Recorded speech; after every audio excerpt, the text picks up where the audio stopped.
సమయం పావులకు 9 తక్కువ 9 కాదు 10 నిమిషాలు.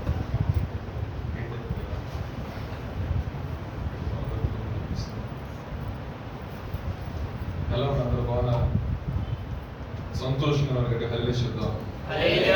హల్లెలూయా. ప్రార్థన చేసుకున్నాం. పరిశుద్ధుల జీవాన్ని ప్రతించడం గల తండ్రి గొప్ప దైవమా, యొక్క సాయంకాల సమయమందు నీ మందిర ఆవరణ కూడుకొని నీ నామం మహిమపరచునట్లుగా సజీవుల లెక్కలలో మీరు వచ్చిన విధానం బట్టి మీకు స్తోత్రాలు చెల్లిస్తున్నాం. ఆయన సజీవులే కదా నీ నామాన్ని మహిమపరచునట్లు, సజీవుల లెక్కలలో మీరు ఉంచి నీ నామాన్ని కీర్తించినట్లుగా, నీ నామం బట్టి హర్షించి సంతోషించినట్లుగా మీరు మా పట్ల చూపిన ప్రేమను బట్టి మీకు స్తోత్రాలు చెల్లిస్తున్నాం. ఆయన ఇంతవరకు ప్రభా పాట ద్వారా నేను ఆ మహిమ తెచ్చుకున్నారు. ఆరాధనలో పరిశుద్ధాత్మ దేవుడిగా మీరు మా మధ్యన సంచారం చేస్తున్నారు ప్రభా. కొన్ని నిమిషములు ప్రభా నా తండ్రిని మాటలు ధ్యానిస్తుండగా పరిశుద్ధాత్మ దేవుడిగా అయా నా తండ్రి మీరు మాకు తోడుగా ఉండడం, మీ సహాయం దయచేయండి. అయా నా తండ్రి ప్రకటించుతున్న ప్రభు నన్ను కొన్ని నిమిషం మరుగుపరచండి అయినా. మీదైన శైలిలో మీదైన కోణంలో సంఘంతో మీరు మాటలను ప్రార్థిస్తున్నాం అయినా. నీ వాక్యం వరకు వస్తున్న ప్రతి ఒక్కరిని మీరు దీవించండి, ఆశీర్వదించండి. మీ ఆత్మతో నింపండి, మీ కార్యాలు జరిగిస్తూ రమ్మని నజరేయుడైన యేసుక్రీస్తు వారి పరిశుద్ధమైన నామములో అడిగి వేడుకొని ప్రార్థిస్తున్నాము తండ్రి. ఆమేన్. చెప్పండి ఆమేన్. హల్లెలూయా. కొరింథీయులకు రాసిన మొదటి పత్రిక 1వ అధ్యాయము 18వ వాక్యం చదువుకుందాం.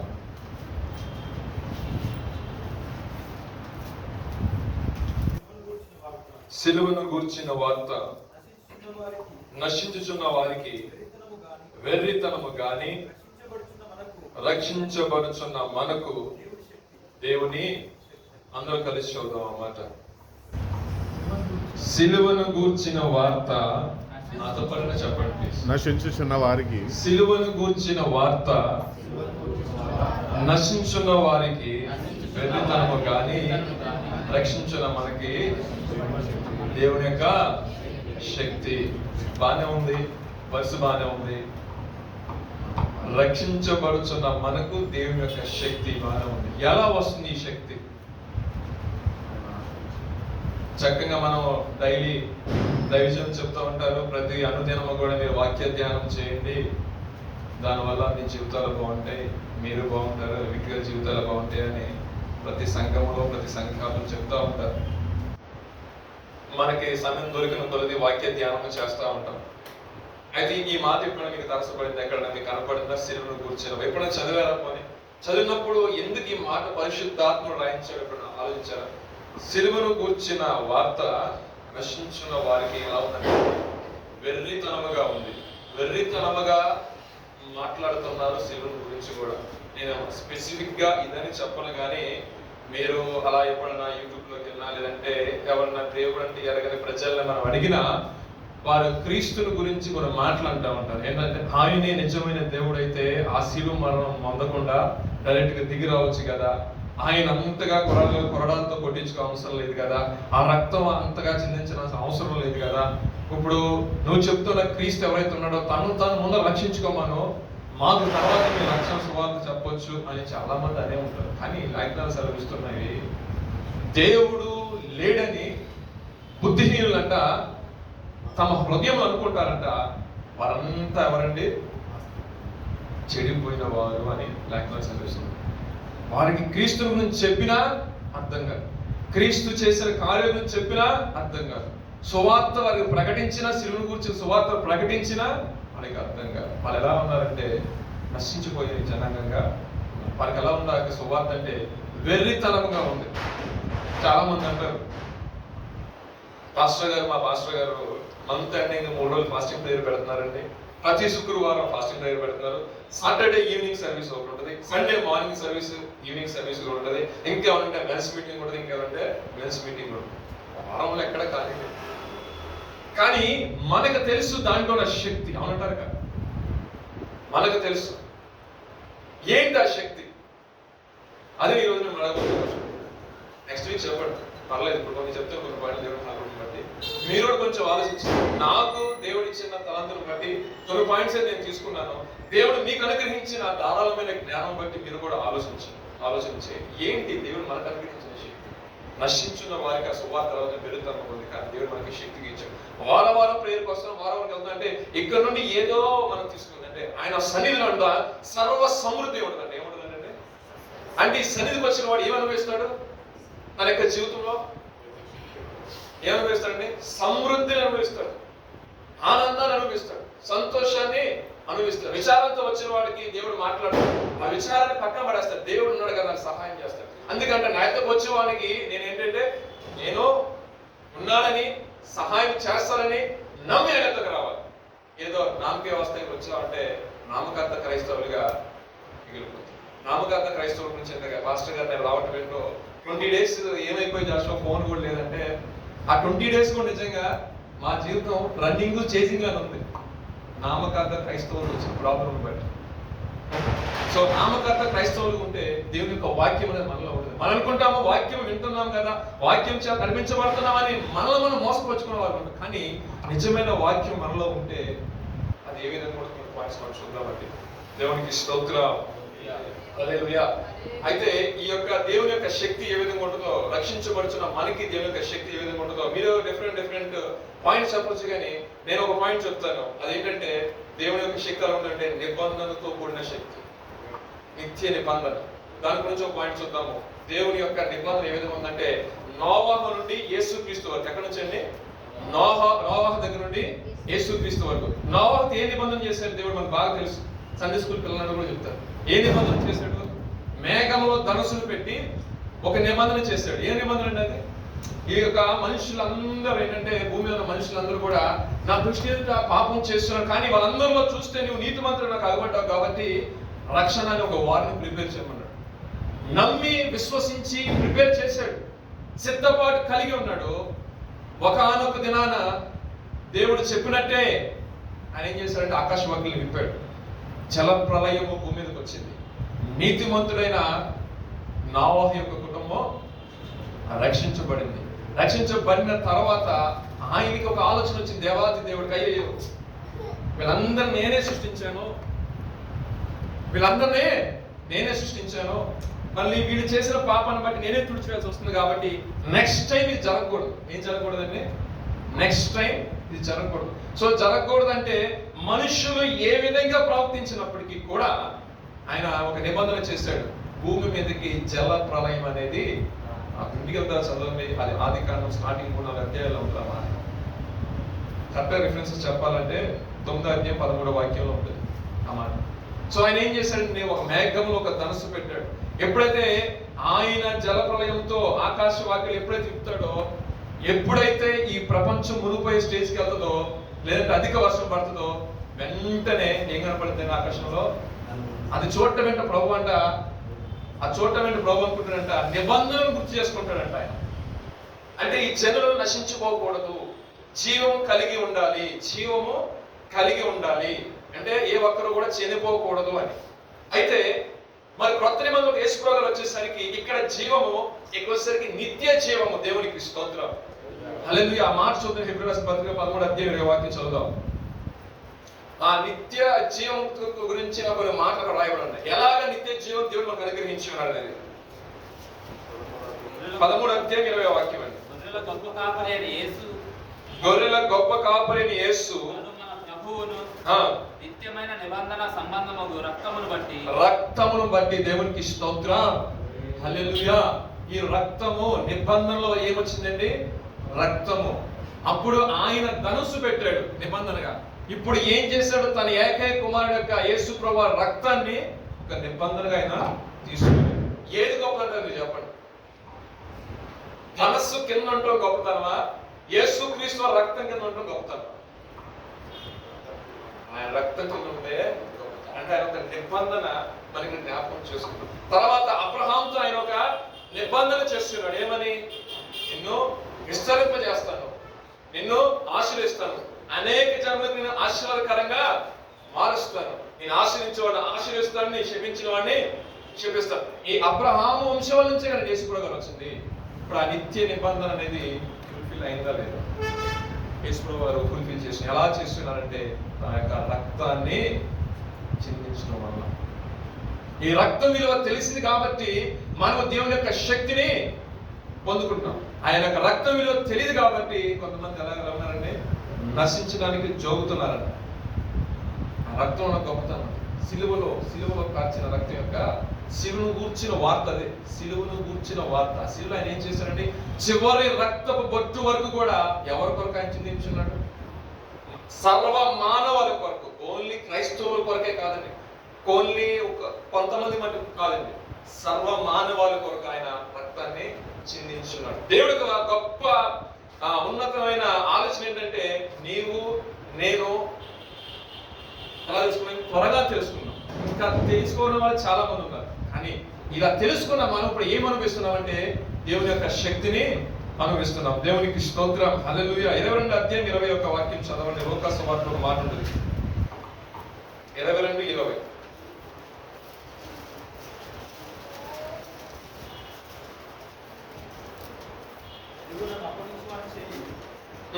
ఆ ప్రకారం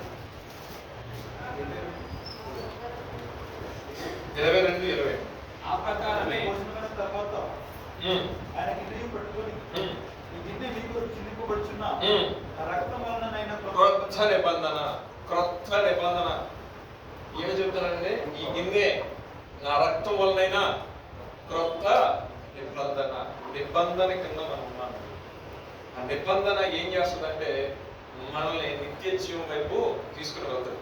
ఎందుకంటే ఈ రక్తం గురించి ఎందుకు మాట్లాడుతుంది, నిబంధన ఎందుకు మాట్లాడుతున్నామంటే, ద ఫస్ట్ థింగ్ ఏంటంటే, ఏదైనా సరే మనకు దేవునికి అంగీకరించబడాలి, లేదా దేవుడు మన మీద ఆశీర్వాదం కుమ్మరించాలి, దేవుడు మనల్ని చూడాలి అంటే ఈ రక్తము మన పాపాలని ఏం చేస్తుందండి?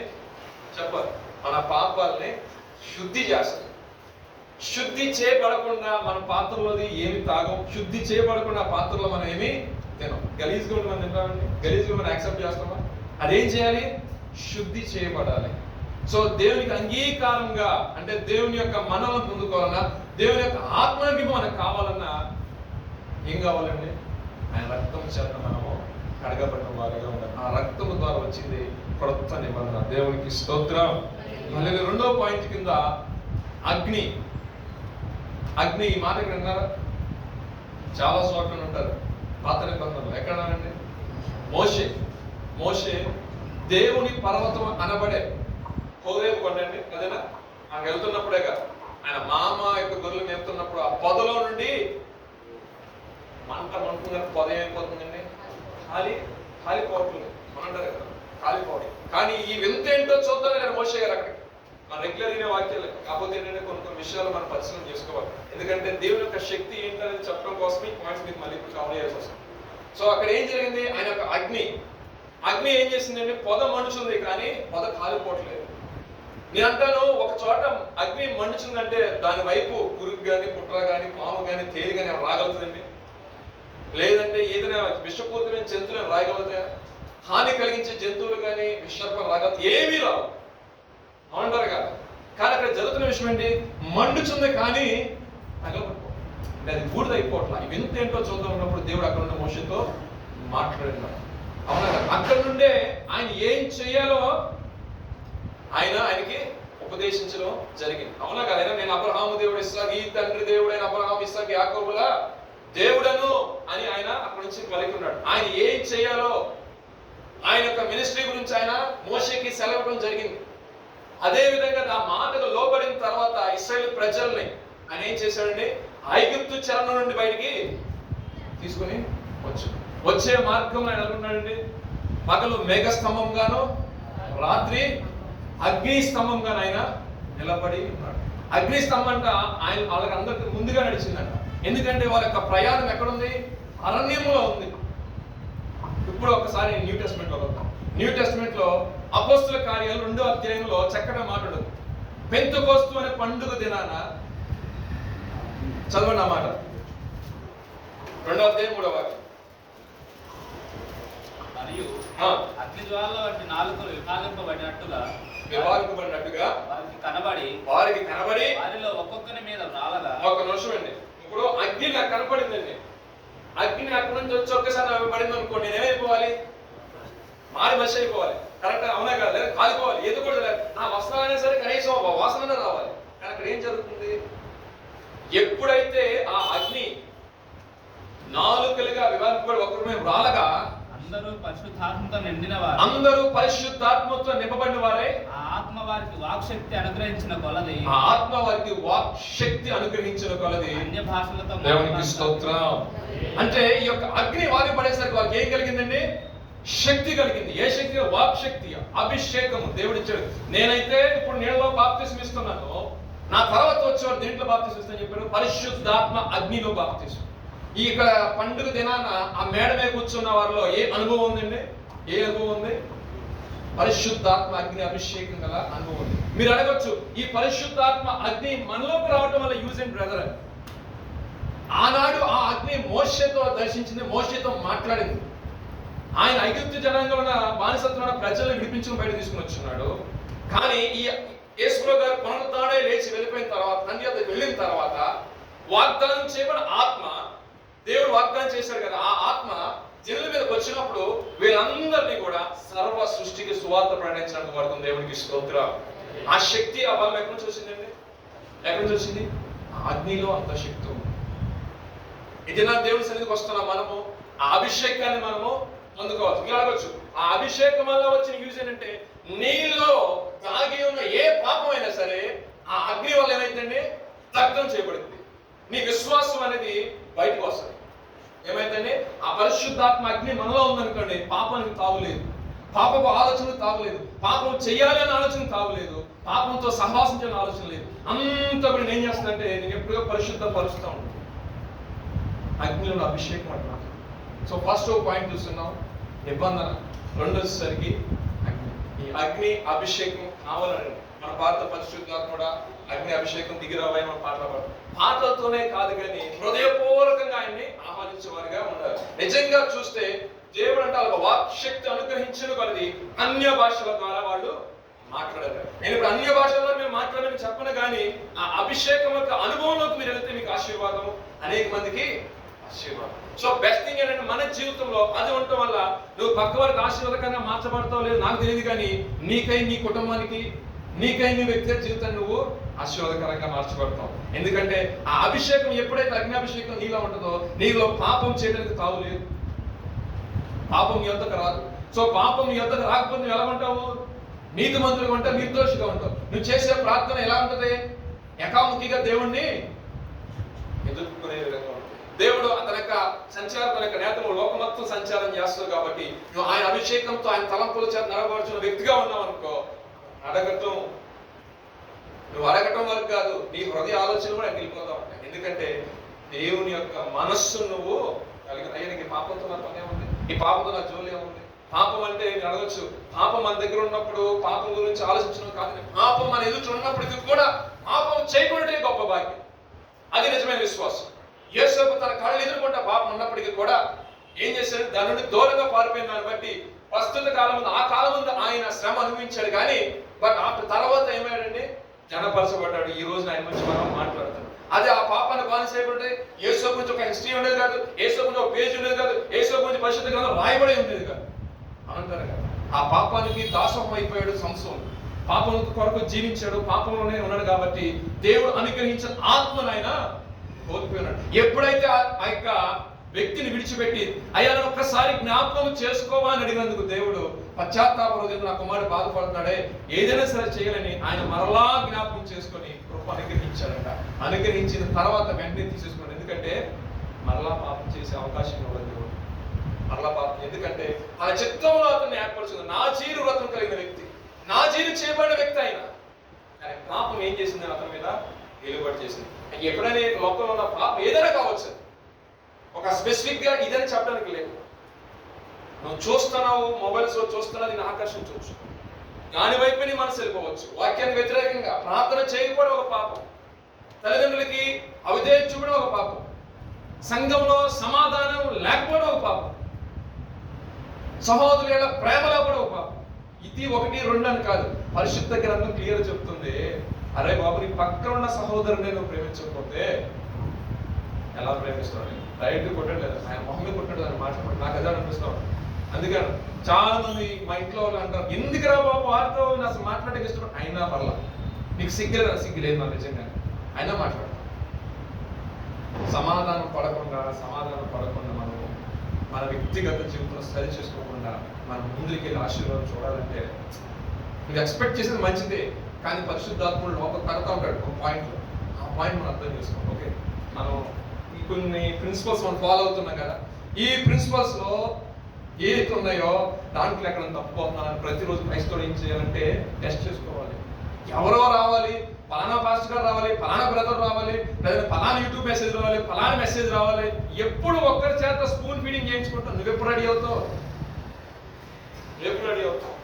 ఎవ్రీ టైం, ప్రతిరోజు ప్రతి సమయంలో కూడా మనం ఏం చేయాలంటే, ప్రభావం ఒక్కసారి నన్ను చూసినప్పుడు యథార్థవంతుడిని నీ సన్నిధిలో వర్తిలో వ్యక్తిగా ఉన్నానా, నా మాటలు యథార్థత ఉందా, నా చూపులు యథార్థత ఉందా, నా ప్రవక్తలు యథార్థత ఉందా, నువ్వు అలా చూసినప్పుడు నేను ఆశీర్వాదానికి యోగ్యుడిగానే ఉన్నానా?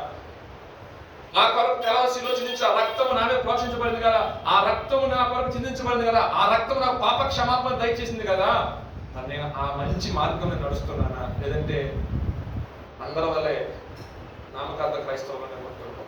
మనకే మనం ప్రశ్న చేసుకోవాలి. అందుకంటే మిమ్మల్ని మీరు విమర్శించుకొని క్రైస్తవుని అంటాను. పచ్చిగా చెప్పాలంటే క్రీస్తుని నిజంగా వెంబడించి ఆయన మాట అడుగుతాడు నిలబడడానికి తీర్పు అనేది లేదు. తీర్పు మన కొరకు కాదు, వాసన చెప్పాలంటే మనకు మనము విమర్శించుకొని ఎడల తీర్పు పొందకపోవడం రాసిన పరిశుద్ధాత్మ. అంటే మనం విమర్శించుకోకపోవడం వల్ల మనము పక్కన జోగుతున్నాం కాబట్టి, పక్కన పడిపోతున్నాం కాబట్టి, మన లేపడానికి ఒక రావాల్సి వస్తుంది కాబట్టి, ఆ లేపడానికి వచ్చే వ్యక్తి అంటే పరిశుద్ధాత్మ అంటారు కదా. మనం పాపం చేసిన ప్రతిసారి కూడా మనం చెప్పగానే మన మనసు ఒక పొడి చెప్తా ఉంటుంది లోపల కూర్చొని.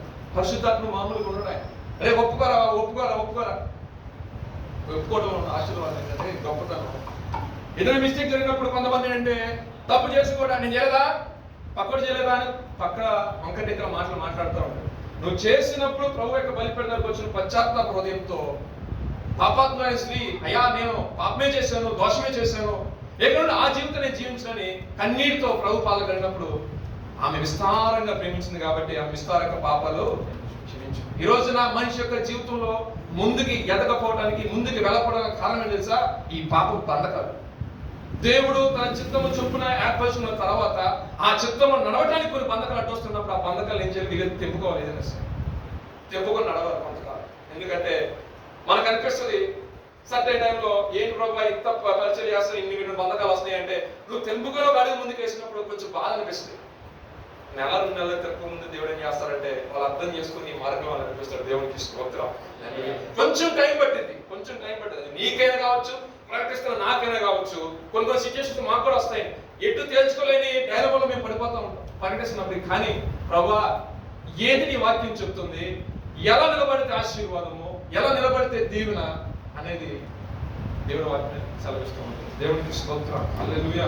ఇంకొక మాట చూద్దామండి. అగ్ని గురించి చూసాం కదా, ఆయన రక్తం గురించి 2 మాటలు చూద్దాం. ఈ రక్తము దేని గురించి చెప్తుందంటే, నిర్గమాకాండము 12:13 చూసినట్లయితే,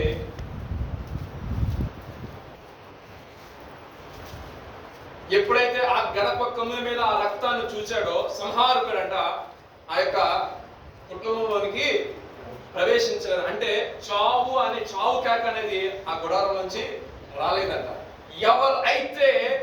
ఎవరైతే ఆ మాటను వెరితనంగా తీసుకున్నారు కొంతమంది, ఆ వెరితనంగా తీసిన వారి కుటుంబాల్లో గొప్ప శోకం అనేది మిగిలి ఉంది. అదే దాని గురించి కొన్ని మాటలు రాయబడం చూడండి. లిబిడ్ రాసిన పత్రిక 12:24 వాక్యం చదువుతాం.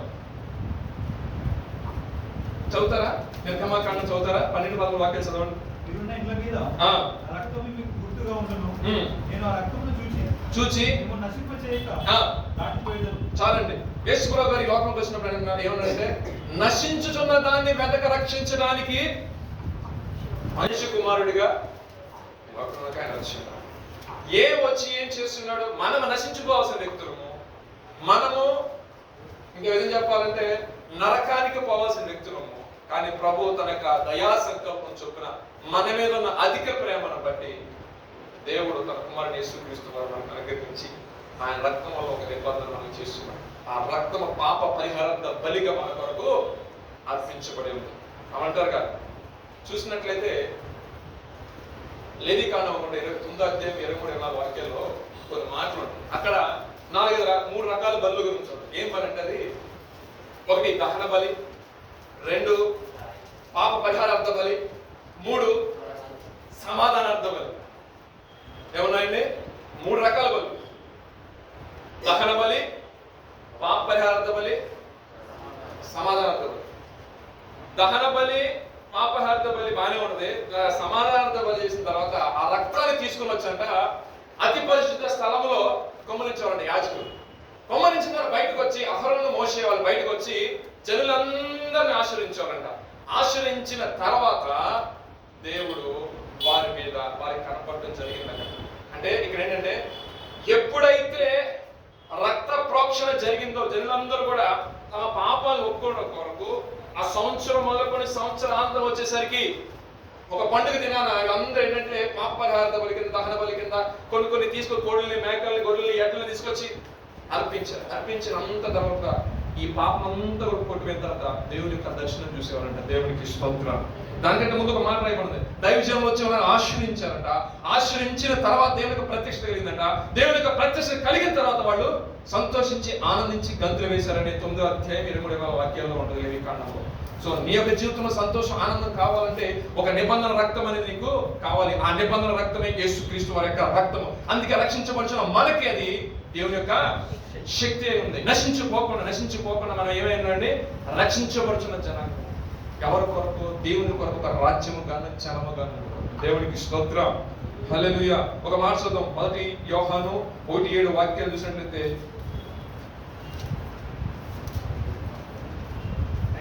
ఆయన వెలుగులో ఉన్న ప్రకారం మనము వెలుగులో నడిచిన యెడల మనం అన్యుల సహవాసం కలవారమైతుము. చదవండి. అప్పుడు ఆయన కుమారుని యేసు రక్తము ప్రతి పాపము నుండి దేవునికి స్తోత్రం. యేసు యొక్క రక్తం ఏమైందంటే ప్రతి ఒక్క పాపం నుండి మనల్ని పవిత్రులుగా చేస్తుంది. ఇంకొక మాట హెబ్రీ రాసిన 10:12 వాక్యాలు చూసినట్లయితే హేబేలు కంటే మరీ శ్రేష్టమైన రక్తం అంట. దేవునికి స్తోత్రం. స్టార్టింగ్ ఆదాముకి ఆమెకి మ్యారేజ్ అయిన తర్వాత ఏశావు, హేబేలు పుట్టారు. అవును, దేవుడు ఎవరు అర్పణ అంగీకరించాడండి? హేబేలు అర్పణని అంగీకరించాడు. ఏశావు యొక్క అర్పణని అంగీకరించలేదు. అంటే మీరు దేవుడి పక్షపాతం ఉందా అంటే దేవుడి పక్షపాతం లేదు. దేవుడు హృదయాన్ని చూసే దేవుడు. అంటే నేను అంటాను, ఏదో సన్నిధికి వెళ్ళాలి కదా అని వచ్చటం వేరు, దేవుని సన్నిధి యొక్క ఆసక్తి వేరు. నా పాయింట్ అర్థమైనా, ఏదో సాటర్డే కాబట్టి సర్వీస్కి వెళ్ళాలి, లేదా పాస్టర్ గారు ఎందుమా రాలేదని అడుగుతారేమో అని మొహాటతో వచ్చారు కొంతమంది. అయితే దేవుని సన్నిధికి వెళ్తే నాకు ఆశీర్వాదం, దీవెన కలిగింది అనుకో ఆసక్తితో రావటం వేరు. ఇక్కడ చూసినట్లయితే ఏశావు తన యొక్క జీవితంలో నాకు పండిన దాంట్లో దేవుడికి ఇచ్చేది అయిపోతుంది కదా అనుకున్నాడు. కానీ హేబేలు అనుకోలేదు. నా దేవుడికి ఇచ్చే దాని మీద ది బెస్ట్ ఇవ్వాలి. ఏమివ్వాలండి? ది బెస్ట్ ఇవ్వాలి అంతే దేవుడికి అనుకోండి. మరీ శ్రేష్టమైనది, బాగా బలిసింది, బాగా కొవ్వుగా ఉన్నదని తీసుకొచ్చి దేవుడికి ఏం చేశాడు? అర్పణ అర్పించాడు. అందుకే అంటాడు, అర్పించు దాన్ని చూడగా అర్పించు మన యొక్క మనసును చూసింది దేవుడు. ఈరోజు దేవుడు నన్ను ఆశ్రయించాలంటే మన యొక్క మనసును ఆయన చూస్తాడండి. ఎటువంటి మనస్సాక్షి కలిగి ఉన్నావు, ఎటువంటి ఆలోచన కలిగి ఉన్నావు. ఒకవేళ యథార్థ మనసు కలిగి ఇంకను కొట్టబడిచిన వ్యక్తి ఉండి ఇంకా నలగబడిచిన వ్యక్తిగా ఉంటే దేవుడిని హృదయాన్ని నీ యొక్క ఆలోచనని వాడు కనుక తగిన సమయం మంది ఏం చేస్తాడంటే హెచ్చిస్తాడు. 100%. దాని డౌట్ ఏం లేదు. ఇప్పుడు ఆశ్రయించబడి నేను లోపల కుళ్ళు పెట్టుకొని నాలుగు రకాలుగా ఉన్నాను అనుకోండి, డెఫినెట్ ఒక రోజు మటుకి ఖచ్చితంగా ఫేస్ చేయాలి ఎవరైనా సరే. సో మనకి ది బెస్ట్ థింగ్ దేవుడు చెప్పిందంటే ఇన్నవాళ్ళని పొరుగుని ప్రేమించు, వచ్చే నష్టమే లేదు దానివల్ల. వీలైతే బ్రదర్ ఏంటి వారం రాలేదు, నెక్స్ట్ వీక్ అని వస్తారని అడగండి, తప్పులేదు. బ్రదర్స్ సిస్టర్స్ ఫోన్లు చేసుకోమాకండి. ఇది ఒక కమెంట్ కింద పెట్టుకోండి, మీకు అవసరం లేదు. సో బ్రదర్స్ ఎవరైతే ఉన్నారో బ్రదర్స్ ఫోన్ చేయండి, తప్పులేదు. నీ పక్కన సహోదరులు రాలేదనుకో, రేపు పొద్దున్న అడుగు, తప్పే ఉంది. నువ్వు అడిగా బట్టి అప్పుడు నా గురించి ఆలోచించి బ్రదర్ ఒక అన్నారు, నన్ను అడుగుతారు చాలా మంది, అన్న ఏంటి రాలేదని. నేను ఏదో ఒక సాకు చెప్తాను, ముందు సాకు ఏదో కూడా చెప్తాను, కానీ రాలేదని చెప్తాను, వచ్చేంత టైం రాకపోతే దేవునికి స్తోత్రం. సో సిస్టర్స్ మీరు సిద్ధపడుతూ అనేక మందిని సిద్ధపరచండి. ఏ మాట ద్వారా దేవుడు మాట్లాడతాడో, అది సండే సర్వీసే కావచ్చు, ఫ్రైడే ఫాస్టింగ్ ప్రేయర్ కావచ్చు, ఫాస్టింగ్ ప్రేయర్సే కావచ్చు. పాస్టర్ గారిని అడిగారు, పాస్టర్ గారు మరి నెక్స్ట్ మంత్ నుండి ఒక ప్లాన్ చేద్దామంటే ఈ రన్నింగ్ లో 1 వారం రోజులు ఉపవాస ప్రార్థన పెట్టేద్దామని అడిగాను. పర్మిషన్ గ్రాంట్ చేస్తే దేవుని మహాకృపను బట్టి 1 వారం రోజుల పాటు ఉపవాస ప్రార్థన పెట్టుకున్నాం పాత సంవత్సరంలో. పరిశుద్ధపరచబడిన దేవుడి కృపను బట్టి 31st నైట్ ఒక వాగ్దానం దేవుడు మనకి ఇస్తాడు కాబట్టి అడుగుతామండి దేవుడిని. ఎందుకంటే ఎంత ఫాస్టింగ్ ఉంటే అంత మంచి. ఈ రోజుల్లో కొంచెం కంట్రోల్గా ఉంటాం. ఎందుకు అన్న పాట పడాడు కదా, నా వ్యామోహములన్నీ అణిచివేసిన దేవుడు నీతో నీతో సహజీవనము. ఈ రోజుల్లో ట్రెండ్ మారిపోయింది. సహజంగా ఎలా ఉందంటే భయంకరంగా ఉంటుంది. సో దేవునితో సంగతి కలిగి, దేవునితో సహజంగా దేవుని యొక్క ఆలోచన కలిగి ఉన్నాం అనుకో, మన జీవితాలు దేదీప్యమానంగా ఉంటాయి. ఫాస్టింగ్ ఉండడం వల్ల ఉపయోగం ఏంటంటే మన యొక్క జీవితంలో ఏదైనా దాగి ఉన్న పాపాలను కూడా దేవుడు ఏం చేస్తాడంటే ఒప్పింపజేస్తాడు. ఎందుకంటే నువ్వు ఆశీర్వాదం కాదు. అనవసరం చెప్పారు ఎల్లపల్లి ప్రవీణ్ అన్న 50 days ఫాస్టింగ్ ప్రేయర్ అన్న జాషువా, ఆయన ఒక శరణం చెప్పారు, వాక్యం చెప్పారు, చాలా బాగా చెప్పారు. ఆత్మ నడిపి బట్టి ఆ విధంగా ఉంటుంది అని మేము డిస్కస్ చేయడం జరిగింది. తర్వాత ఒక సాంగ్ రిలీజ్ అయింది. ఎందుకని ఈ మాటలు మేము మాట్లాడుతాం అంటే, ఒక ప్రత్యేకమైన ఆశీర్వాదం, ఒక ప్రత్యేకమైన దీవెను అనుభవించాలంటే అందరూ చేసిన భక్తి కాకుండా ది బెస్ట్ ట్రై చేయాలి. అది ఇదని నేను చెప్పాను, అది నీకు మనసుకు తెలుసు. తెలియకపోతే మోకరించి ప్రార్థన చేశాడు, అంతేకాని మరలా సుంకరి పరిశీలిలో ప్రార్థన చేయమాకండి. సుంకరి ఏమన్నాడు, అయ్యా నీ వైపు చూసుకోకుండా నీ యొక్కని కాదు. పరిశీలి ఏమన్నాడు, ఆడవాళ్ళు నేను లేదన్నాడు. ఏమన్నాడు, నేను 3 సభ కోసం ఉన్నా, 4 సభ కోసం ఉన్నా, దశ భాగాలు ఎత్తున్నా, కాలేజీలు ఎత్తున్నా, కానీ నీ వైపు నుంచి చూసుకోకూడదు యొక్కడే కాదయా. ఎవరికి వచ్చింది ఆశీర్వాదం? ఎవరిని చూసేది దేవుడు? సో నువ్వు చేస్తున్న సాయము కుడి చేతితో చేస్తే ఎడమ చేతికి కూడా తెలియదు. అది నీకు నీ దేవుడికి తెలియాలి. అది నీకు ఆశీర్వాదం. నువ్వు చెప్పుకున్నావు దాంట్లో ఆశీర్వాదం అనేది ఏమీ ఉండదు. ఈ రక్తం వల్ల నిబంధన అంటే హేబేలు కంటే కూడా బలి శ్రేష్ఠుడు. అర్పణ అర్పించినప్పుడు ఆయన ది బెస్ట్ అనేది దేవుడికి ఇవ్వడం జరిగింది. నీ జీవితంలో ది బెస్ట్ ఏమో ఇచ్చేసే దేవుడికి. అంటే నేను ఆశ్రమ అంతస్తు ది బెస్ట్ అంటే నీ మనసే, నీ మనసు దేవుడికి ఇచ్చేసే. అయ్యా నువ్వు ఏది చెప్తే చేద్దాం చెప్పి ఆయన చేతిలో పెట్టు. నీ జీవితం దేదీప్యమానంగా మార్చిపోతుంది అడగండి. ఆయనకి సబ్మిట్ చేసుకుని మీ జీవితాన్ని, నీ ఆలోచన లేక ఒక కడుక్కొని ముందుకెళ్ళాయా, నీ సహాయము నీ సన్నిధి నాకు కావాలయ్యా. మోషే అన్నాడు, అయ్యా నీ సన్నిధి రాకపోతే అసలు ఇక్కడ చదవన్నాడు.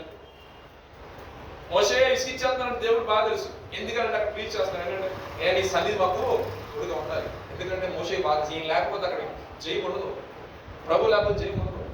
సో ఆయన జీవితంలోకి రావాలంటే you should offer something for God. దేవుని కొరకు నువ్వు ఉందా ఆఫర్ చేయాలి. అది ఏమంటే నీ డబ్బు కాదు, నీ కర్మ కాదు, నీ యొక్క భూములు కాదు, మనసు ఇచ్చే దేవుడు.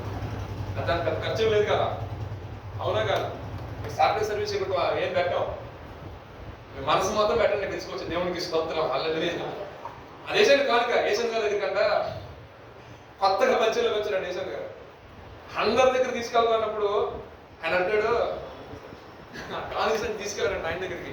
మీరేం తీస్తే ఏం చేసుకున్నాం, నన్ను కానికే మన చెప్పి జోబులో చేతులు పెట్టి అనుకోండి మనసులో తీర్మానం చేసుకుంటా, అయ్యా కానుక ఏంటి దగ్గర ఏమీ లేదు అలాగని చెప్పేసి పాస్టర్ గారు 2 లక్షలు 3 లక్షలు పెట్టి మీటింగ్ పెట్టినట్టు అందరూ మీరు ఉదయం వేసారు అనుకోండి. దేవునికి స్తోత్రం, హల్లెలూయా. సో దానికి సంబంధించిన పరిచర్యకు అది ఎంత విత్తుకుంటావో 100% దేవుడు ఒకరి కష్టాన్ని ఉంచుకునే దేవుడు కాదు, ఒకరి కష్టాన్ని ఉంచుకునే దేవుడు కాదు. సో విత్తు వారి ఖచ్చితంగా దాని నుండి ఫ్రూట్ అనేది పోసుకుంటాడు లేదా? ఒక గింజ పోసుకుంటాడా? 100% దాని నుండి వచ్చే ఫలం మొత్తం కూడా అతనే పోస్తుంది. అందుకనే సువార్తలో లాస్ట్ లో మాట్లాడు 2 కొరింథీయుల రాసిన పత్రిక, సంతోషంగా దేవుడి సన్నిధికి ఎత్తుకున్నాం అనుకో, అది దేవుని యొక్క పరిచర్యకి ఇచ్చామనుకో, అది నీకు ఆశీర్వాదం, అది నీకు దీవెన. సో ఇక్కడ హేబేలు ఏమనుకున్నాడండి, ది బెస్ట్ అనుకున్నాడు దేవుడికి. తన దగ్గర ఉన్నది ఏంటంటే తనకు గొర్రెలు కాపరు కాబట్టి దాంట్లో మంచిగా ఉన్నది దేవునికి అర్పణగా. సో ఆ రోజు ఏదైతే పస్కా పండుగ దినాన పస్కా పశువు వధించినప్పుడు ఏం జరిగిందండి, వాళ్ళు చావులోకి వెళ్లకుండా రక్షించబడి ఉన్నారు. అయితే పరిశుద్ధ గ్రంథంలో మాట ఉంది, హేబేలు రక్తం అంట దేవునికి మొరపెట్టిందంట, కానీ యేసు గారి రక్తం ఏం చేసిందంటే మనకి నిత్య జీవాన్ని ఇచ్చింది. దేవునికి స్తోత్రం. అక్కడ మొరపెట్ల ఆయన ఏం చేశాడండి, మనకి నిత్య జీవం. నిత్య జీవం క్రొత్త నిబంధనని ఆయన తీసుకుని వచ్చి, అది వరకు నిత్య నిబంధన ఉంది, ఆ నిబంధన అనేక సార్లు మీరిపోయారు. ఆయన ఆలోచించాడు, ఇలా కాదని చెప్పేసి ఒక ప్యాటర్న్ లో మనం క్రిస్మస్ చేసుకుంటాం కదా, తన కుమారుని పంపించాడు. క్రిస్మస్ మెసేజ్ చేద్దాం, డిస్కస్ చేద్దాం పాయింట్స్ గురించి. సో తన కుమారుడు ద్వారా మనకి ఏం చెప్పి దేవుడు నిత్య జీవంతో కూడిన అదేం చేస్తుందంటే క్షమాపణ మరియు నిత్య జీవనం మనకి అనుగ్రహించాం. ఇంకో పాయింట్ చూద్దామండి, వాగ్దానం. ఇప్పుడు మనకి ఇంకో పాయింట్ చూసామండి, నిబంధన చూసాము, నెక్స్ట్ అగ్ని గురించి చూసాము, 3 ఆయన రక్తం గురించి చూసాము, 4 వాగ్దానం గురించి చూద్దాం. పరిశుద్ధ గ్రంథం 16వ అధ్యాయం నిర్గమకాండం చదివినట్లయితే, వారు అరణ్యంలో వెళ్తున్నప్పుడు ఆహారం కొరకు ఆయన మొరపెట్టినప్పుడు దేవుడు ఏం చేశాడంటే తూర్పు గాలి చేత పూర్వీకులు తీసుకొచ్చి ఆ దగ్గర పడేస్తాడు. అవునా కదా? మన్నానే ఆహారంగా పెట్టినాడు. కానీ యోహాను సువార్త 6:30 చూసినట్లయితే జీవాహారము నేనే అన్నాడు యేసుప్రభు గారు. దేవునికి స్తోత్రం. అది తిన్నది ఆహారము వారికి నిత్య జీవం అనుగ్రహించబడిందో లేదో పరిశుద్ధంగా రాయబడలేదు, కానీ అది తిన్నారు, చాలా మంది తిన్నారు. అరణ్యంలో సరగడం వల్ల కొంతమంది మాత్రమే ఆ వాగ్దాన భూమిలోనికి ప్రవేశించారు. సగానికి సగం అరణ్యంలోనే రాలిపోయారు. అక్కడ దేవుడి తప్ప అక్కడ ఏమీ లేదండి. ఆయన ఏమన్నా మీరు సనగొద్దారు, ఆయన సన్ని తీసుకున్నదండి. కొంతమంది సనుక్కుంటూ ఉంటారు. యేసుక్రీస్తు సొంత రక్షకుడు అంగీకరించిన తర్వాత కూడా కొంతమంది ఏంటంటే సనుక్కుంటూ ఉంటారు. ఆ సనువు అనేది ఎప్పుడు కూడా పనిచేయలేదు. ఆయన అంటాడు జీవాహారంలో నేనే. ఎక్కడి నుంచి వచ్చిందంటే పరలోకము నుండి పంపబడిన జీవాహారం అంటాడు ఆయన. ఆ ఆహారం తినేవాడికి నిత్య జీవం ఉంది, దేవుడి యొక్క శక్తి ఉంది. లోకానుసార ఆహారం శాంతం వేసి వస్తుంది. మనం ప్రతిరోజు వాక్య ధ్యానం చేస్తున్నాము, ప్రతి సండే చర్చికి వస్తున్నాము, ప్రతి సాటర్డే ప్రేయర్ అంటే చర్చ్ యాక్టివిటీస్ లో పార్టిసిపేట్ చేస్తున్నాము. దీనివల్ల ఏం చేస్తున్నావు? దేవుని యొక్క జీవాహారం నువ్వు తీసుకున్నావు కాబట్టి. ఇప్పుడు చెప్పండి, మీ శక్తి పొందుకుంటారు, బలహీనలు అవుతారు, బలవంతులు అవుతారా? దేవుని యొక్క శక్తి, దేవుని యొక్క శక్తిని మనము అనుదినము అలసిపోమండి. ఎప్పుడు కూడా అలసిపోమండి. అలసిపోయిన వారికి, సమస్యల వారికి బలాభివృద్ధి కలిగించేవాడు ఆయనే, బలం ఇచ్చేవాడు ఆయనే. అలసిపోయి సమస్యలపై అనుకోండి, చేరాల్సిన డెస్టినేషన్ చేరగలుగుతావా? హై ఇంపాసిబుల్ అనమాట. మనం వెళ్ళలేము అక్కడికి. కానీ దేవుని యొక్క శక్తిని పొందుకొని దేవుని యొక్క మాటల్లో దేవుని యొక్క అడుగుజాలు మనం నడిచినట్లయితే ఆ యొక్క ఆహారం మనం తీసుకుంటాం కాబట్టి జీవాహారాన్ని మనం ఏం పొందుకుంటామంటే దేవుని యొక్క శక్తిని పొందుకుంటాం. చూసినట్లయితే అరణ్యంలో వారు నడిపించుకున్నప్పుడు వాళ్ళు పరీక్షకు గురయ్యారు. పరీక్షకు గురైనప్పుడు ఆహారం తినాలి, కొంతమంది రాలిపోయి ఉన్నారు. కానీ దేవుడు వారికి ప్రొవైడ్ చేసిన మన్నా అనేది తాత్కాలిక ఆహారమే, జీవాహారం కాదు. కానీ యేసుప్రభు గారు వచ్చిన తర్వాత నిత్య జీవంతో కూడిన ఆహారాన్ని ఆయన మనకి అనుగ్రహించారు. కొన్ని మాటలు చూద్దామండి. ఆ నిత్య జీవంతో కూడిన ఆహారం ఏం చేసిందంటే మనలో విశ్వాసాన్ని ఏం చేస్తుందండి? బలోపేతం చేసింది. సో ఆ విశ్వాసం ఎప్పుడైతే మనకు బలం వస్తుందో వాగ్దాన భూములు అంటే పరలోక రాజ్యంలో మనము చేర్చబడతాం. ఈ ఆహారం తిన్నారు కానీ వారిలో ఏం లేదు, విశ్వాసం లేదు. దేవుడు అన్నాడు, ఈ ఐగుప్తు చెర నుండి పాలు తేలు ప్రపంచ దేశం తీసుకెళ్తాను రా బాబు అని చెప్పి మధ్యలో ఆహారం పెట్టినప్పటికీ, మన్నాను పెట్టినప్పటికీ, కీరదోసలు పెట్టినప్పటికీ, మాంసంలో ఉన్న మాంసం పెట్టినప్పటికీ వాళ్ళు అడిగిన సమస్తం ఇచ్చారు. మళ్ళీ సరగడం మొదలుపెట్టారు. పిల్లలు చూసినట్టు అడిగి ఇచ్చిన తర్వాత వాళ్ళు మళ్ళీ ఇంకేడుస్తుంటే అట్టుండదని పేరెంట్స్ కి.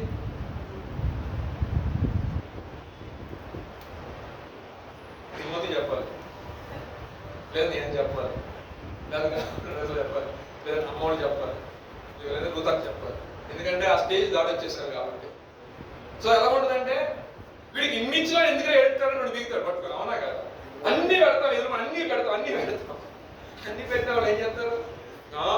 నాకు ఇంకా కావాలంటారు. అప్పుడు ఎలా ఉంటుంది? అది నిత్యం కాదండి అన్న. సో వాళ్ళు కూడా అదే సరిగారు, ఇవ్వలేదు, అక్కడ పడేసి అక్కడ చికాకు చేసి నా రకాలు చేస్తుంటే పాపకరమైన సర్పాల చేత అటు కొట్టబడ్డారు. వాస్తవం చాలా మంది నశించిపోయారు.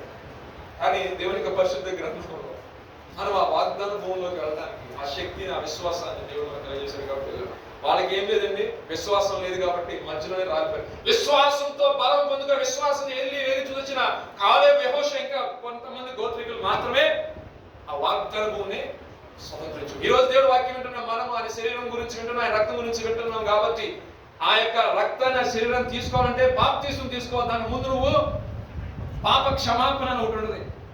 ప్రభు దగ్గర నువ్వు పశ్చాత్తాప హృదయంతో ప్రార్థన చేసుకొని, అయ్యా నువ్వు నా కొరకు వచ్చి ఉన్నావు అని నమ్ముతున్నాను అయ్యా, ఇదిగో నువ్వు నా కొరకు రక్తం చిందించి ఇదిగో నా నిత్య జీవం ఇవ్వడం కోసం నాకు వచ్చి ఉన్నావయ్యా, ఇదిగో నా పాప దోషంలో తుడిచిపెట్టి ప్రభు, ఇంకైనా నా పాపం చేయకున్నట్లు నాకు శక్తి నువ్వు ప్రభావ, బలాన్ని ఆయన ఆహారాన్ని నువ్వు తీసుకున్నప్పుడు నువ్వు ఒకవేళ బలహీనమైనప్పటికీ కూడా దేవుడిని చేసి బలపరిచి దాన్ని ఓవర్కమ్ చేసే శక్తిని నా ప్రభు నీకు అనుగ్రహిస్తాడు. దేవుడికి స్తోత్రం.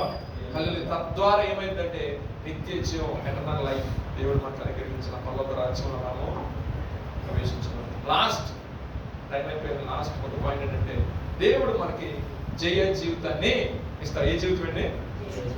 చూద్దాం 14 నిర్మాకాండంలో ఆయన మన పక్షాన్ని నిలబడి యుద్ధం చేస్తారంటండి.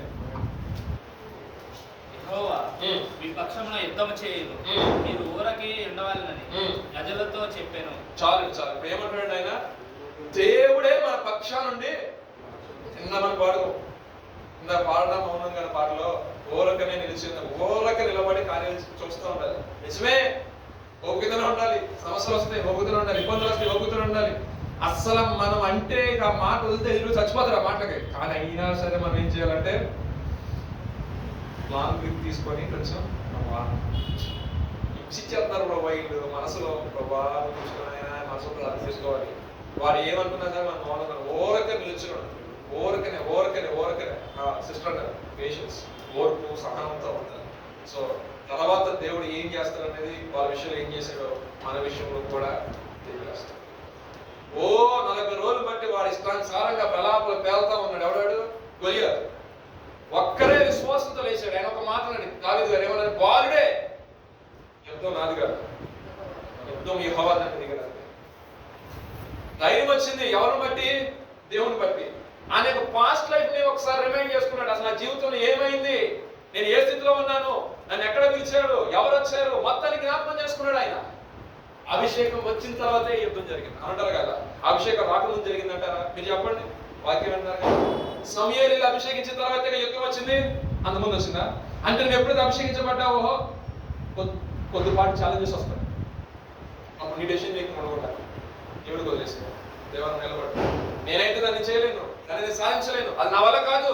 బట్ నీతో సమస్తము సాధ్యమే, నీతో సమస్తం సాధ్యమే నాయనా. నువ్వు నాతో ఉండు, నువ్వు నాకు సహాయం చెయ్యి. ఇదిగో ఈ జనులు నువ్వేంటో తెలుసుకోవాలి. సో నువ్వు దాని తగ్గట్టు నీ యొక్క ప్రవర్తనని ఫాలో చేసుకోవాలి. దేవునికి స్తోత్రం. అప్పుడు యొక్క జీవితంలో ఏమంటే జయ జీవితం వస్తుంది. రోమేయుల రాసిన పత్రిక 8:31 అంటారు, దేవుడు మన పక్షంలో ఉండగా మనకి అసలు విరోధం ఎవడండి? దేవుడే మన పక్షం ఉండగా మన విరోధం ఎవడ? ఆయన మన పక్షం ఉంటుందంట. ఆయన మన ఇష్టకరంగా మనకి బ్రతుకు, మనకి జీవితం అంట ఉంటే ఆయన అంట మన శత్రువులను సైతం కూడా మిత్రులుగా మార్చేస్తాడు. ఇక శత్రువులు వాడు కనపడ్డావు. ఎందుకంటే నీలో తగ్గింపు ఉంది, నీలో ప్రభు కొరకు పడే ఆరాటం ఉంది. నేను ఏం చేసిన ప్రభు కొరకు చూస్తున్నా, ప్రభు చూసుకుంటానని అంతగా తగ్గించుకుంటారండి. ఒక స్టెప్ కాదు, ఎంతగానో తగ్గించుకుంటాను. నేను లాస్ట్ వీక్ ఇంటికి వెళ్ళాను కదా, ఒక కుటుంబంతో సమాధానం లేకపోవడం వల్ల ఆ కుటుంబం స్థితికి రావట్లేదు. మాస్టర్ గారు ప్రయత్నం చేశారు, మా బ్రదర్ కూడా ట్రై చేశాడు, ఇక ఆ కుటుంబం రావట్లేదు. నేను కూడా నాకు అనిపించింది, ఏమో ప్రభా నేను అంత గొప్ప అయితే ఏం కాదు, కానీ నువ్వు పిలిచిన పిలుపుని బట్టి ఒకసారి వెళ్ళి నేను కూడా ప్రయత్నం చేస్తానని అప్పుడు టైం ఇంచుమించు వాళ్ళ హస్బెండ్ని పిలిచాం, కూర్చున్నాం, మాట్లాడాం. తర్వాత ఆయన అసలు ఇంటలేదు, ఏ కోసం కూడా ఇంటలేదు. ఏంటి గొడవ అంటే విశ్వాసం పట్ల. ఆ విశ్వాసం వస్తే నేను రానంటున్నాడు ఈయన. క్రైస్తవులే, ఆయనలో పట్ల. కరెక్ట్గా చెప్పేసి మా బ్రదర్లను తీసుకొని వెళ్ళాం, వాళ్ళ వైఫ్తో కూర్చున్నాం, మాట్లాడాం. ఆయన అస్సలు సస్యమంటే కుదరదు. మరి లాస్ట్కి ఏమనుకున్నాడు ఏంటో చెప్పగా సరే అప్పుడు టైం 1:40 ఏమంటే 1:40 నైట్. ఒక కుటుంబం దేవుడి సన్నిధి నడిపించాలి, సమాధానంగా సంఘం ఉంటాయి. ఇదివరకు రెగ్యులర్ ఆయనతో మరి ఎంతమంది వస్తుంది సార్? 6 వస్తారు సంఘానికి. వాళ్ళ ఆవిడ, 2 పిల్లలు, వాళ్ళ అమ్మ, వాళ్ళ నాన్న, వాళ్ళ తమ్ముడు భార్య అంటే లెక్క ఉన్నాయి. కొంచెం లెక్కలు దిక్కు 7 మంది ఉంటారు బ్యాచ్. అంటే ఒక కుటుంబం పెద్ద కుటుంబం. కేవలం చిన్న గొడవలు రావడం అనేసి పాస్టర్ గారు పాపం ప్రయత్నం చేశారు, చెప్పారు, ఇక్కడ రావట్లా. పాస్టర్ గారు ఇంకో చోట చెప్తారు, అక్కడికి వెళ్తున్నారు. మీకు అర్థమైందా? ఎక్కడ రావట్లా. వేరే ఫర్ ఎగ్జాంపుల్ ఎస్ఎన్ఆర్ బ్రాంచ్ ఉంది కదా, మన ఎన్ఆర్ హాస్పిటల్ బ్రాంచ్ కదా, మెయిన్ ఇదే కదా. ఎక్కడైనా రేపు ఈ ఫ్యూచర్ లో మా గాజు రామారావు సైడ్ పెట్టారు ఇంకో దేవుని హాస్పిటల్ బట్టి పాస్టర్ గారు అక్కడ వస్తున్నారు జనాలు. సో ఇంకేంటంటే అసలు సమాధానం ఎక్కడ పడాలి కదా, సంఘ విశ్వాసాలు ఎక్కడ పడాలి? ఎస్ఆర్ వాళ్ళు వీళ్ళకి ఇది దగ్గర అది దగ్గర. పాస్టర్ గారు చెప్పారు, అమ్మ నేను రాకూడదు కదా అమ్మా అంటే, ఏ పాస్టర్ గారు అమ్మ నాకు ఇష్టం లేదు, చూస్తుంటే అసలు బీపీ వచ్చేస్తున్నాడు కదా, బీపీ షుగర్ అని చెప్తున్నాడు. నా వల్ల కూర్చోబెట్టి పాస్టర్ గారు చెప్పి సర్లే ఎక్కడికైనా వస్తున్నారు కదా, వాక్యం దూరం ఉండట్లేదు. కానీ నా బాధ ఏంటి, ఎక్కడికి ఎందుకు వెళ్ళాలి, ఇక్కడికే రావాలంటాను నేను. మీకు అర్థమైందా? అక్కడికి ఎందుకంటే ఇక్కడికే రావాలంటాను. ఎందుకంటే ఈ ప్రాంతం వాళ్ళు నీ ఇంటి పక్కన చెప్తుంది, నువ్వు ఇక్కడ విశ్వాసం కదా, సరే నువ్వు అక్కడికి వెళ్తున్నావు. కానీ ఇక్కడ నీకు ఇబ్బంది ఉన్నప్పుడు నువ్వు సమాధానం పట్టక ఇబ్బంది ఏంటి, నువ్వు తగ్గించుకోవడానికి ఇబ్బంది ఏంటి? సరే ఎదుటి వ్యక్తికి నీకు నచ్చట్లేదు, అలాగే నువ్వు సంఘం వదిలేసి అక్కడ పోవట్లేదు. దానివల్ల ఇంకేమైంది? అదే మీలో మీకే సమాధానం లేదు, మీలో మీకే ఐక్యత లేదు, ఇక్కడ వచ్చే సంఘం అక్కడ పోతున్నారు. చుట్టుపక్కల జీవితంలో తగ్గించుకోవడంలో ఏ మాత్రం కూడా ఇబ్బంది ఏం లేదు. మా బ్రదర్లు అంత అవసరం ఏంటి ఆ టైంలో సేపు కూర్చొని అలా మాట్లాడటం, ఒక ప్రయత్నం చేయాలి. దేవుడు విజయం ఇస్తారా లేదా సెకండరీ. కానీ నేను దేని విషయంలో తగ్గుతున్నా? మేబీ నేను ఒక మంచి ఒక కంపెనీలో ఎంప్లాయీ కావచ్చు, నాకు ఇది ఎంత ఉండొచ్చు, కానీ నేను దేని విషయంలో ప్రయాసపడుతున్నా. ఆ టైం వరకు కూడా దేవుని యొక్క సంఘము సమాధానకరంగా ఉండాలి. దేవుని యొక్క సంఘము ఒక మన బాడీ అంత క్రైస్ట్ ఎలా ఉండాలండి, వేరువేరుగా ఉండకూడదు, ఎప్పుడు వేరువేరుగా ఉండకూడదు. సో అంతా కలిసి ఉండాలి, ప్రయాసపడడం. ఆయన కూడా ప్రయాసపడ్డాం, ప్రార్థన చేసుకుని వెళ్ళాం. ప్రభా మాట్లాడ 1:45కి నాకు ఇంకా బాగా గుర్తాం. ఎందుకంటే ఆ టైంకి వచ్చి మేము భోజనం చేద్దాం, భోజనం లేక మామూలు వాటర్ తాగేసి పడుకున్నాం. విషయం ఏంటంటే దేవుడు అద్భుతకరంగా నెక్స్ట్ డే మార్నింగ్ మొత్తం అందరూ వచ్చారు. దేవునికి స్తోత్రం. సో థింగ్ ఏంటంటే మా వైఫ్ వాళ్ళు చర్చ్ ఓపెనింగ్ చేస్తున్నారు, చర్చ్ కన్స్ట్రక్ట్ చేశారు. ఆ చర్చ్కి అయితే వాళ్ళ నుంచి వస్తారు. కానీ నా ఉద్దేశం ఏంటంటే ఆ నెక్స్ట్ వీక్ కావచ్చు, కానీ ఇక్కడ సమాధానం కావాలి ఫస్ట్. ఈ యొక్క మొహం తిప్పుకునే తనము సంఘాల్లో అక్కడికి అదే ఉంటుంది, 100 మంది అదే తనం ఉంటుంది. కానీ ఇక్కడ చిన్న దాంట్లో కరెక్షన్ చేయకపోతే అక్కడ చర్చి కట్టినా దాని ఉపయోగం లేదన్నప్పుడు దేవుడు మహాపురుషుని బట్టి ఇక్కడికైతే మనుగురు వచ్చారు, అక్కడికైతే అందరూ వచ్చారు. దేవుడు ఒక చిన్నపాటి వచ్చాయి. కానీ దేవుడు యొక్క కృప ఏంటంటే ఆయన ఏం చేస్తే సమాధానకర్తగా దేవుడు కాబట్టి సేవకులు సంతోషించారు. సేవకులు ఎంతగానో ఆనందించారు. ఎందుకంటే వాళ్ళు అనుకున్నారు, వాళ్ళు కాల్చున్నారు కన్నీరు. ఆయనకు బాధ ఉంది. ఆయన చెప్పారు ఎక్కడి నుంచి అక్కడ రావడానికి నాకు కూడా బాధ ఉంది బ్రదర్. ఎందుకంటే మేము బల్లాలను డైలీ ఇస్తారంట. సమాధానం లేక బల పట్టుకోకూడదు, కానీ వాళ్ళు బలలో చేతులు వేస్తున్నారు. దానివల్ల ఆశీర్వాదం వచ్చిందా శాపం వచ్చి చెప్పండి ఒక మాట. అసమాధానంగా బలలో చేయబెడితే ఏమొచ్చింది? శాపమే. ఆయన ఆ విధంగా బాధపడిన తర్వాత దేవుని మహాత్మ బట్టి చర్చ్ ఓపెనింగ్ జరిగింది. ఓపెనింగ్ జరిగినప్పుడు వాళ్ళు వచ్చారు, తర్వాత కుటుంబం ఇంటికి వచ్చారు. మొన్న ఏదో వచ్చే ముందు కూడా వాళ్ళందరూ ఇప్పుడు దేవుని మహాత్మ బట్టి ఒకటే కుటుంబంగా ఒకరే ఇంట్లో ఉన్నట్టే. అంతవరకు లేదు, కానీ దేవుడు ఆ విధంగా మార్చాడు. దేవునికి స్తోత్రం. అని అంటాను, ఏదైనా ప్రభు పని కొరకు నిన్ను తగ్గించుకోవడం ఎక్కడ కూడా తప్పలేదు. అప్పుడు మన జాబ్ చూసుకోకూడదు, మనకి విధానం చూసుకోకూడదు. మనం చూసుకోవాల్సింది ఎవరిని చెప్పండి? ఆయన ఎప్పుడు అనుకో నా తండ్రి అనుకోరు, ఎప్పుడైనా ఏమనుకోరండి? నా ప్రభు, నా దేవుడు నాకు అనుగ్రహం, నాకు అప్పచెప్పిన బాధ్యత అది. ఇప్పుడు నేను నా కుటుంబం అయితే నేను వదిలేసుకుంటానా? నా కుమారుని అనుకున్నప్పుడు దేవుడు ఏం చేస్తాడు? ప్రయత్నం చేస్తాడు. అవునగా? ఏదైనా ఎప్పుడైనా సరే సంఘాన్ని మనము ఎప్పుడు కూడా నీ తోటి సహోదరు నీ కుటుంబం అనుకో, నీ పక్కన సహోదరు నీ కుటుంబం అనుకో, వాళ్ళ కోసం ప్రార్థించి వాళ్ళకు ఒక మెసేజ్ చేయి, అన్న వస్తున్నారా సర్వీస్ రండి, పలానా రోజు కలుద్దాం, మన పాస్టర్ గారు పలానా ప్రార్థన పెట్టి మీరు కొంచెం ప్రాజెక్టివ్గా ఉన్నారనుకోండి, ఏ చేయడానికైనా సంఘం ఉన్న సేవకులు వాళ్ళు సిద్ధపడి ఉంటారు. మేము ఎంతవరకు మిమ్మల్ని పుష్ చేసుకుంటా, మీకు ప్రార్థనలు కావాలా, మీకు అది కావాలి, ఇది కావాలి, ఇది కావాలనుకోండి. మీకు ఎలా ఉంటుందంటే మాస్టర్ గారికి ఏంటి ఎప్పుడుతున్నారు అడగదు. మేము కొంచెం ఏంటంటే మీరు అడిగితే మేము సరే ఓకే చెప్తాం, మేము మీరు అడగండి, దాని ప్రకారం దేవుడు ఖచ్చితంగా మీ పట్ల ఆయన సేవకులు ఎప్పుడు సిద్ధపడా, మేము ఉన్న దేవుని యొక్క పనిలోనే. దేవుడు నియమించిన పని కూడా దాని కొరకే. మమ్మల్ని తీసుకోవడం కాదని దేవుడు పిలిచింది, మాకు అనుగ్రహించిన కృప దేవుడు మీకు ఇవ్వడం కొరకు. ఆయన మాకు ధారాళంగా అనుగ్రహించినాడు కాబట్టి మేము ప్రకటించడానికి దేవుడు పిలుచుకోండి. కాబట్టి దాని విషయంలో దేని ఆశించకుండా ఈ యొక్క పరిచయం చేస్తున్నాం కాబట్టి అది మీకు ఆశీర్వాదకరంగా మార్చబడింది. దేవునికి స్తోత్రం. హల్లెలూయా. దేవుడు ఆ రకంగా జయ జీవితాన్ని మనకి అనుగ్రహిస్తాడు. గొలియాతు విషయంలో కూడా దావీదు చిన్నవాడే అయినప్పుడు అన్నిటిని తీసివేశాడు, తగ్గించుకున్నాడు. సోదరికి వెళ్ళినప్పుడు కూడా తగ్గించుకున్నాడు, మాట్లాడే విషయంలో తగ్గించుకున్నాడు. తండ్రి వచ్చినప్పుడు ఏదో కంపు కొడుతుంది వేస్తున్నా కూడా తగ్గించుకున్నాడు, ఏం మాట్లాడాలి. అభిషేకం వచ్చిన తర్వాత యుద్ధం చేసే పరిస్థితి అక్కడ దేవుడు నిలబడ్డాడు. యుద్ధం యెహోవాది అన్నాడు. దేవుడు ఏం చేసే గొప్ప చేయాలని అనుగ్రహించున్నారు. ఇంకో మాట చూసినట్లయితే యేసు ప్రభువుని మనం నమ్ముకోవడం వల్ల మన దేని మీద విజయం వస్తుందండి. పాస్టర్ గారు చెప్పారు 40 నిమిషాలు తీసుకోమని చెప్పారు. అయిపోయింది గారు last minute, okay last 2 minutes. So Yesu ప్రభువుని అంగీకరించడం వల్ల ఏంటంటే పాపము పైన విజయం అనంటారు కదా, మరణం పైన విజయం అంటే నిత్య జీవం. ఇంకో మాట చూసినట్లయితే ఈ రోజు కూడా దేవుడు మన పక్షాన్ని కూడా ఏం చేస్తున్నాడంటే నీ కొరకు నా కొరకు విజ్ఞాపన ఆయన చేస్తున్నాడు. ఆయన నీ కొరకు నా కొరకు ఫైట్ చేస్తున్నాడు. ఎలా అంటే తన ఆత్మను ఇచ్చే విషయంలో నీకు ఇవ్వాలి, అది నేను తన వాక్యం ద్వారా నేను బలపరచాలని, నిత్యము నీ క్రియలు సరి చేసుకోవాలని ఆయన మన కొరకు యుద్ధం చేస్తాడు. అపవాది యొక్క తంత్రాలు లైపర్స్, అగ్ని బాణాలు లైపరుస్తున్నాడు. ఆయన మన చుట్టూ కూడా అగ్ని పోతుంది. జకర్యాలో ఒక మాట చూడండి, చక్కని మాట 2:5 వాక్యంలో, నేను ఆమె చుట్టూ అగ్ని ప్రాకారంగా ఉంటాను. ఆమె అంటే ఏంటంటే సంఘం, యెరూషలేము అనే దేవుడు కోరుకునే సంఘము.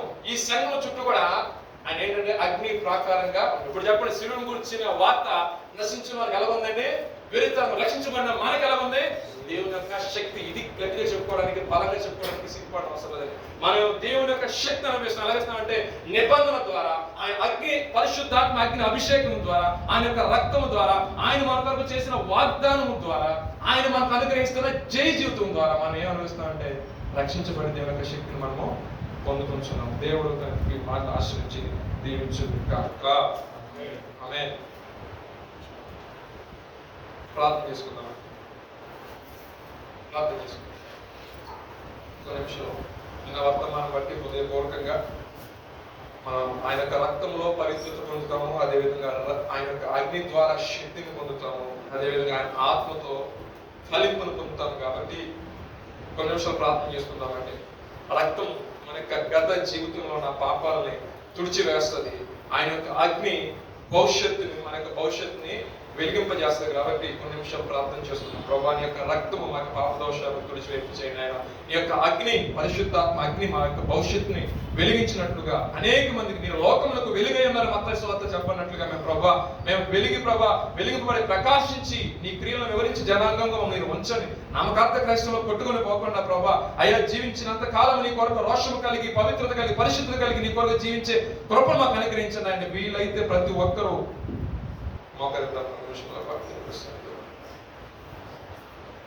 మనకై మనం తగ్గించుకున్నాం. ఒక నిమిషం.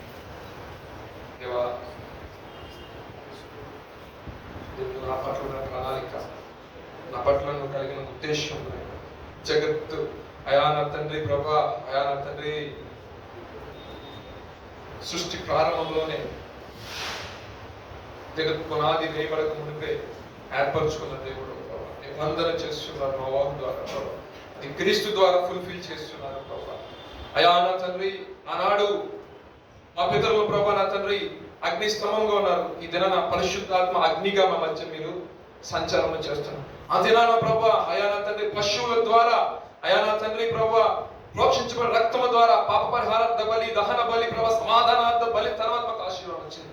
ఇప్పుడైతే హేబేలు కంటే అర్పించిన మరీ శ్రేష్టమైన క్రీస్తు యేసు రక్తము ద్వారా ప్రభా నా తండ్రి మేము నిత్య జీవనం పొందుకునే ఆయా పాప క్షమాపణ కలిగి చేసిన విధానం బట్టి మీకు స్తోత్రాలు చెల్లిస్తున్నాం నాయన.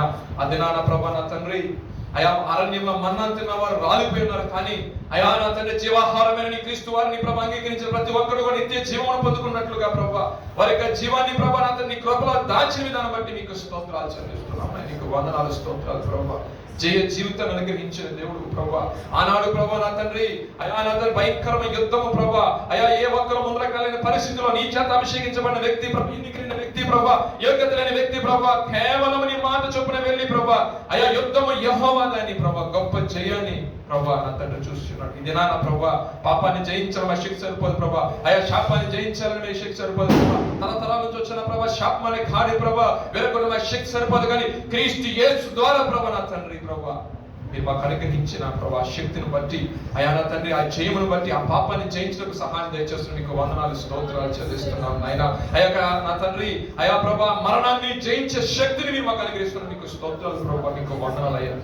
ఇటు గొప్ప భాగ్యాన్ని మీరు మాకు అనుగ్రహించున్నారు ప్రభా. నిజమే ఇని విలువలు తెలియక ప్రభా అనేక మంది నశించబోతున్నారు, కానీ అయా మీరు నీ కుమారుని యేసుక్రీస్తు వారి ద్వారా మమ్మల్ని రక్షించి అయా రక్షించబడుచున్న మనకు దేవుని యొక్క శక్తి ఏ విధంగా ఉంటుందో ప్రభా నీ రాత్రికాల సమయం మాతో మీరు మాట్లాడినందుకు మీకు స్తోత్రాలు చెల్లిస్తున్నాం నాయన. వాగ్దానం చేయబడిన ఆత్మ చేత మా బిడ్డలు మీరు ముద్రించండి, నీ పరిశుద్ధ ఆత్మతో వారు మీరు సంధించండి. పరిశుద్ధాత్మ అగ్ని అభిషేకం వారి హృదయాల్లో ప్రభా దిగి రావాలి ప్రభా. అయ్యా యవన కాలం అందే ప్రభా అయ్యా నీ కార్యమై జనంగా వారు ఉన్నట్లుగా ప్రభా ఏ విషయంలోనూ పడిపోకుండా తొట్టిల్లిపోకుండా క్రీస్తు అనే బండ మీద వారి పాదములు స్థిరపరచబడినట్లుగా ఈ పరిచయను ప్రభా మీరు ప్రేమించారు ప్రభా. ఈ పరిచయకు అనేక మంది అంటుకొచ్చినారు ప్రభా, వీరు ఫలించినట్లుగా వీరి జీవితాలు ఆశీర్వాదకరంగా దీవెనకరంగా మార్చబడినట్లుగా మీ కార్యం మీరు జరిగించండి. ఈ ప్రయాస ప్రభునందు వ్యర్థము కాదు అని ప్రభా ప్రియులు ఎరిగినట్లుగా ఈ యొక్క సాటర్డే ఈవినింగ్ సర్వీసే కావచ్చు, అయ్యా సండే మార్నింగ్ ఈవినింగ్ సర్వీసే కావచ్చు, ఏ యొక్క ఆరాధనకు వీరు ప్రభు నీ సన్నిధికి వస్తున్నారో నీ సన్నిధి మేలు చదివి వీరు తృప్తిపరచబడినట్లుగా కృప వెంబడి కృప మీరు పొందుకున్నట్లుగా ప్రభా వీరు నీ కృపతో నింపండి. నీ కృప జీవము కంటే ఉత్తమము నాయన. నా తండ్రి అయ్యా మీ కార్యములు మా బిడ్డల పట్ల మీరు జరిగించండి. ఒక నూతనమైన అభిషేకాన్ని వారి తల మీద మీరు తీసుకొని రండి ప్రభువా.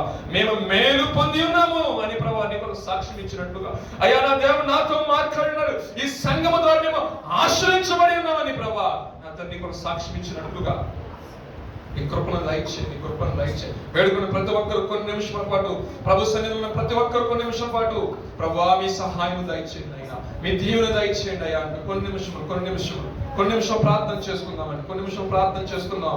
దేవుడిని అనుగ్రహించి నడిపింపును బట్టి ఏ విషయాల్లో తొట్టిల్లిపోతున్నా, ఏ విషయంలో శక్తిహీనుడు అయిపోతుంది, ఏ విషయంలో బలహీనుడు అయిపోతున్నావో నా ప్రభు పాద దగ్గర పెట్టి రాత్రికాల సమయంలో నా ప్రభు యొక్క శక్తిని పొందుకొని, ఆ ప్రభు యొక్క బలాన్ని పొందుకొని, ఆ పాపని జయించగల ఆత్మను పొందుకొని రాత్రికాల సమయంలో ప్రార్థన చేసుకుందామండి. ప్రభువా నన్ను కడగండి నాయన, నన్ను పరిశుద్ధపరచండి అయ్యా. నీకు స్తోత్రాలయ్యా, స్తోత్రాలండి. కొన్ని నిమిషం ప్రభు సన్నిధిలో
అవును తండ్రి, నిబంధన రక్తం తండ్రి ప్రభ మమ్మల్ని విడువని రక్తం తండ్రి ప్రభ నిబంధన చేసిన వాడ నీకు వందనాలు. ఎప్పటికీ మమ్మల్ని విడువను, ఎప్పటికీ మమ్మల్ని మర్చిపోను, ఎప్పటికీ మాతో ఉంటుందని వాగ్దానం చేసిన తండ్రి నీకు వందనాలు.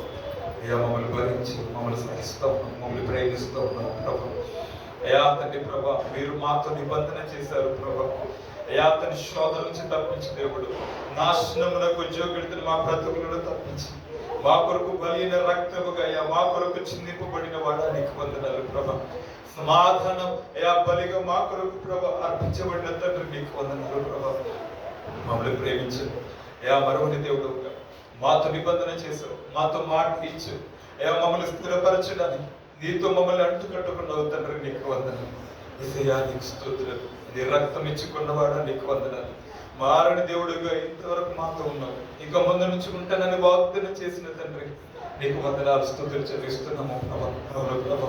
యాతని మా కొరకు విజ్ఞాపన చేయించిన వాడా నీకు వందనాలు. మా కొరకు ప్రభా నిత్యము మా కొరకు అతన్ని కాచుకొని నీ కృపతో మమ్మల్ని కాపాడుకుంటున్న తండ్రి నీకు వందనాలు స్తుతులు చెల్లిస్తున్నాం. మీరు చేసిన మేళ్ళకు వందనాలు. మీరు మాతో మాట్లాడినందుకు కృతజ్ఞతాస్తుతులు చెల్లిస్తున్నాము ప్రభా. మీరు మమ్మల్ని దర్శించి నీ స్వరమును మాకు వినిపింపచేసినందుకు ప్రభా నీకు లెక్కలేని స్తోత్రాలు స్తుతులు చెల్లిస్తున్నాము ప్రభా. అయ్యా తండ్రి అగ్నిజ్వాలగా మీరు మాతో ఉన్నవాడు. అయ్యా తండ్రి ప్రభా నిబంధన రక్తముగా అయ్యా తండ్రి ప్రభా మీరు అయ్యా మా కొరకు అయ్యా తండ్రి ప్రభా మా మధ్యలో ఈ సమయంలో మీరు మాతో మాట్లాడినందుకు వందనాలు ప్రభా. నీకు కృతజ్ఞతాస్తుతులు చెల్లిస్తున్నాము ప్రభా. తండ్రి ప్రభా అయ్యా తండ్రి వాక్యం ఇతను అయ్యా తండ్రి బిడ్డను మీరు దర్శించండి, బలపరిచినందుకు వందనాలు. ఇంకనూ ప్రభా మీరు అయ్యా తండ్రి ప్రభా అయ్యా మీరు ఆశీర్వదించుతున్నామని ప్రార్థిస్తున్నాం. నీ వాక్యం అయ్యా తండ్రి వెల్లడిపరిచినట్లుగా నీ వాక్యముతో అయ్యా మీరు మమ్మల్ని దర్శించినట్టు అనేక మంది ఎదుట ఇంకా కూడా ప్రభా మీరు గొప్పలకు వాడుతున్నామని ప్రార్థిస్తున్నాం. ప్రతి బిడ్డను మీరు దర్శించినందుకు వందనాలు. నీ స్వరంలో వినిపించినందుకు వందనాలు. మీరు బలపరిచిన ధైర్యపరిచినందుకు మీకు స్తోత్రం స్తుతులు చెల్లిస్తూ ప్రభా అయ్యా నీ నామం ఈ స్థలం ముందు ప్రకటించబడి ఇవి నీ నామమును మేము ధరించుకొని ప్రభా ఇక్కడి వెళ్తుండగా మమ్మల్ని అందరినీ మీరు బలపరిచి ప్రతి బిడ్డను మీరు ఓదార్చి సమాధానపరచి మరి ప్రార్థిస్తాం తండ్రి ప్రభా. అన్యోన్య సహవాసంతో మీతో మేము కలిసి నిత్యం నీ రాకడ వరకు ప్రభా మేమంతరం నీతో నిలిచిండడానికి కృపను మాకు దయచేస్తున్నామని ఊరకనే మా జీవితాల్లో నిలిచింది ప్రభా. నీ నామం నెత్తి పట్టుకుని అనంతమైన కార్యము మా జీవితంలో మేము పొందుకోవడానికి కృపను మాకు దయచేస్తున్నాము. సమస్త మహిమగల ప్రభా నీకు అర్పిస్తబడిన మన దగ్గర ఆరాధనలో ప్రభా నేను ఆరాధించడానికి మమ్మల్ని అంతా మీరు సిద్ధపరచను ఏస్తున్నామని ప్రార్థిస్తున్నాం. ఆమేన్. ప్రవేశం సంపూర్ణ విషయం వాదికులంతా నాశనకరంగా వేసిన స్తోత్రం కలుగుతుంది.